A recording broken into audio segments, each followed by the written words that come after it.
Un quatrième prix qui lui aussi nous rappelle que non, 2021 ne rime pas forcément avec liberté, du moins pas partout. En Pologne, par exemple, le sujet de la Shoah reste extrêmement sensible, plus encore quand il s'agit de parler, alors non pas de ceux qui ont aidé, les Polonais qui ont aidé des Juifs durant cette période d'extermination, mais bien de ceux qui ont contribué ou qui auraient contribué à cette collaboration. On en parle ce soir toujours avec Vincent. On est avec Christophe Verty et surtout Edoui Plenel qui nous a rejoint. Bonjour Edoui. Bonjour. On en parlait il y a un instant, ce partenariat avec Le Soir qui nous montre une fois de plus que l'investigation est bien au cœur de l'actualité. Edoui Plenel, pourquoi cette présence ce soir? Pourquoi ce partenariat avec Carta Académica? Parce que la question des libertés académiques et la question de la liberté de la presse, c'est le même combat. C'est le libre accès au savoir, aux connaissances, les connaissances du passé, les connaissances du présent. Et nul hasard si tous les courants autoritaires qui aujourd'hui traversent et travaillent et montent dans nos pays s'attaquent à la fois aux libertés académiques, à la liberté de penser de façon dérangeante, de façon contestataire, de façon nouvelle, de façon inédite. Et chez nous, en France, c'est la chasse à ce qu'on appelle les pensées décoloniales, l'intersectionnalité, l'islamo-gauchisme, bref, des mal-pensants dans l'université. Et les mêmes qui font ces attaques contre la pensée critique sont en même temps ceux qui détestent la presse qui cherche, la presse qui investigue, la presse qui apporte des nouvelles inédites, révèle des mensonges, révèle des fraudes, révèle l'évasion fiscale. Actuellement, en France, vous savez, nous avons une monstruosité politique qui est le produit de 40 ans de dérives aussi bien politiques, économiques que médiatiques. Cette monstruosité politique qui porte le nom d'un journaliste, ce qui prouve que personne n'est à l'abri et que l'origine ne protège de rien, je parle évidemment d'Éric Zemmour, eh bien, mène campagne aujourd'hui à la fois dans le négationnisme de l'histoire, y compris du génocide des Juifs, à travers la réhabilitation du régime collaborateur de Vichy en France, mène campagne contre toute la pensée féministe au point d'être contre tout simplement l'égalité entre les hommes et les femmes. C'est quelqu'un qui dit que les femmes ont un cerveau plus archaïque, que les hommes ont le droit d'être des prédateurs à l'égard des femmes, sans compter tous les droits conquis par les femmes, notamment les droits sur la maîtrise de la procréation, l'avortement qu'il remet en cause. Mais c'est aussi quelqu'un qui dit qu'il faut en finir avec les contre-pouvoirs. Et dans les contre-pouvoirs, il en a cité 3 dans ses dernières réunions publiques. Il y a la justice, donc il ne faut plus une justice qui embête les puissants. Il est là dans son discours idéologique pour protéger des intérêts en place. Et deuxièmement, il dit la presse indépendante, la presse libre. Et troisièmement, il dit les minorités. Et les minorités, les chercheurs et la liberté académique le sait, trouver, inventer, bousculer des disciplines, c'est aussi avoir des audaces minoritaires qui ensuite vont devenir des points de vue majoritaires parce que la recherche aura avancé, la recherche aura trouvé. Et donc vous voyez que là, il y a quelque chose qui est au centre d'une bataille de civilisation. Je voudrais dire combien, vous savez, il y a des moments où il y a des grands affrontements politiques. Je pense que notre époque n'est plus celle-là, elle est simplement une bataille de principes. Et nous, journalistes, et je salue toute la rédaction du Soir et vous-même qui organisez LN24 cette soirée, nous sommes dans un moment où il s'agit tout simplement de tenir bon sur des principes élémentaires, principes d'égalité, principes de dignité, principes de loyauté. Nous sommes dans ce moment critique qui est essentiel. Ça vaut toute la liste des lauréats en témoigne et montre combien tout ce combat n'a pas de frontières ni de nation particulière. Oui, cette petite piqûre de rappel est bien appréciable. Merci beaucoup Edoui, parce que c'est vrai qu'on l'oublie parfois finalement. Il y a cette audace qui est celle des journalistes d'investigation, qui est celle des académiques qui coûte que coûte en fait poursuivent leur combat.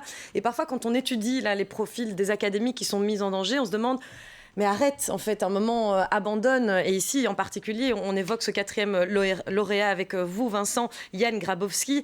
Et ici, c'est une situation peut-être même encore plus ubuesque que la précédente, c'est-à-dire que c'est un ouvrage sur la Shoah dont un petit passage est remis en cause, et puis tout d'un coup, c'est la catastrophe. Oui, parce que le gouvernement polonais, depuis de longues années maintenant, fait un travail où ils essayent absolument de se disculper de ce qui s'est passé durant la guerre en Pologne. On sait que l'extermination mise en place par les nazis a particulièrement bien fonctionné dans les pays où la population locale collaborait. Au Danemark, ça a très mal fonctionné. Dans certains pays, ça a très bien fonctionné. Chez nous, ça a bien fonctionné. Et dans d'autres pays, ça a extrêmement bien fonctionné.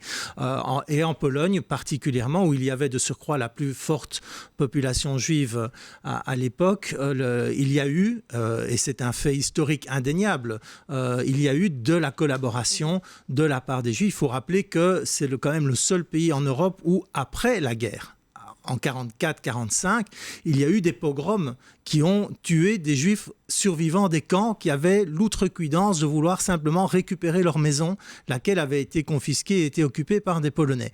Donc, je ne suis pas en train de dire que tous les Polonais sont des antisémites et sont des collaborationnistes nazis, mais il y en a eu. À recherche. Et il y en a eu, et la liberté de recherche est... Les faits sont établis. Le gouvernement polonais ici veut effacer une vérité historique. Et donc, une loi a été votée qui criminalise la recherche et l'établissement d'une vérité historique. C'est quand même extrêmement grave. On est dans 1984. Et c'est aujourd'hui dans un pays qui fait partie de l'Union européenne, laquelle a été construite sur des valeurs et des principes que normalement aucun État n'a le droit de remettre en question et de bafouer vis-à-vis de sa population. Et donc Jan Grabowski avec Barbara Engelking ont publié cet ouvrage et ont été attaqués, ont subi des pressions, au point que même Barbara Engelking, qui était aussi, à qui on voulait aussi remettre le prix, a préféré dire non, mais je veux pouvoir poursuivre mes recherches tranquillement, et je la comprends tout à fait. Mais d'ailleurs, ça nous montre aussi que finalement, ça n'est pas le propre d'un académique de tout un coup avoir envie d'être mis au devant de la scène, d'être sur le front. C'est pas une volonté non plus, en tout cas pas évidente, quoi. Ah ben non, bien sûr, je pense qu'il n'y a aucun académique qui confond sa carrière avec le théâtre.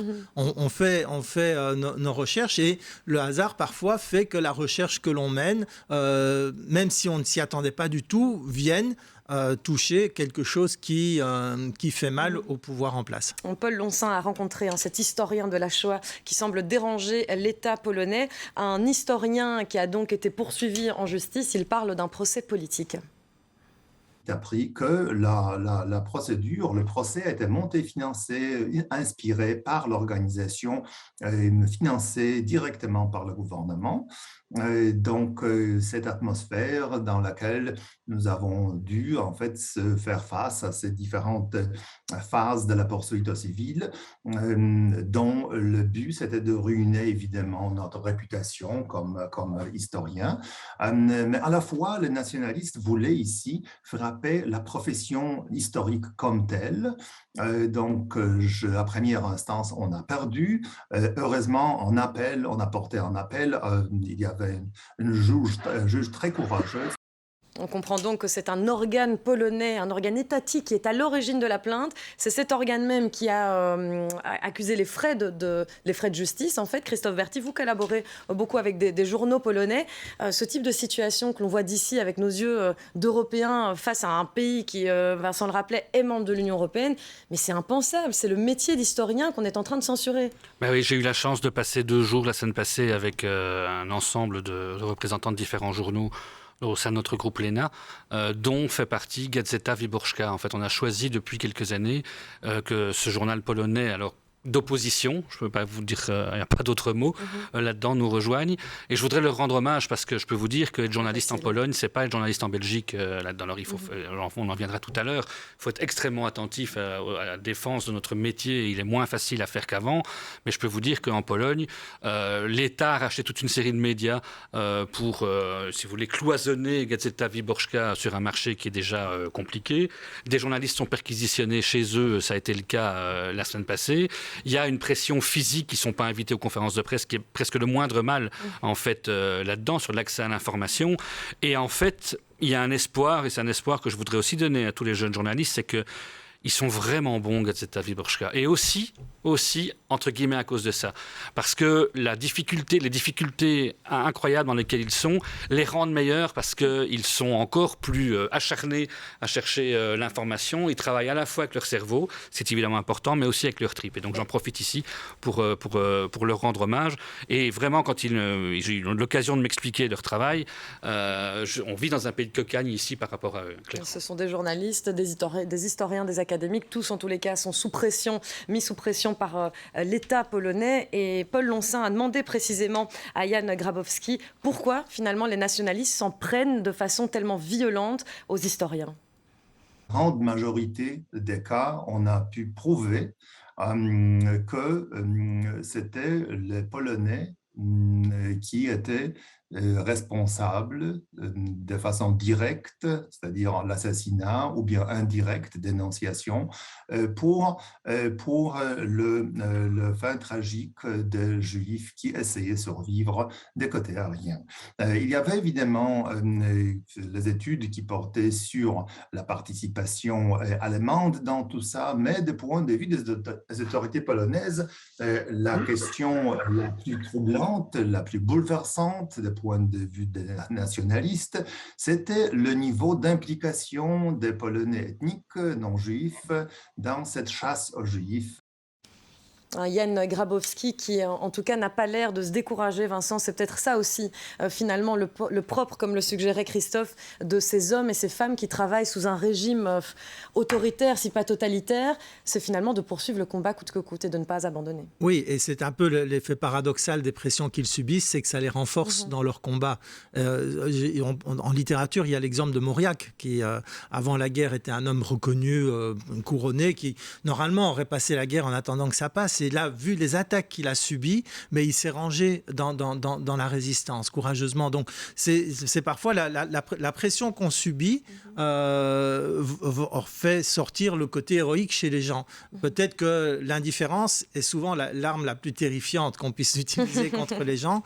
Et alors, je ne suis pas du tout en train de dire que c'est une bonne chose qu'il y ait des pressions, mais c'est vraiment ce qui nous rend confiants par rapport à l'humanité. C'est que dans l'adversité, il y a des gens qui sont plus forts et c'est ces gens-là qu'il faut évidemment encourager et secourir. Et c'est ce qu'on fait ce soir finalement, oui. Vincent, grâce à vous, grâce à Carta Academica, on met en valeur 7 témoignages, 7 parcours, 7 combats. Tous sont académiques aux 4 coins du monde et tous ont cette envie, cette volonté de défendre la liberté académique. On a évoqué Imad Barghouti, engagé dans la cause palestinienne. On a parlé de Vandana Shiva, écoféministe reconnu aux 4 coins du monde. Ahmad Reza Jalali, professeur de la VUB emprisonné en Iran. Et puis Jan Grabowski, l'historien de la Shoah, qui semble déranger l'État polonais. Il nous reste encore plusieurs profils à évoquer, à redécouvrir ce soir. Restez avec nous.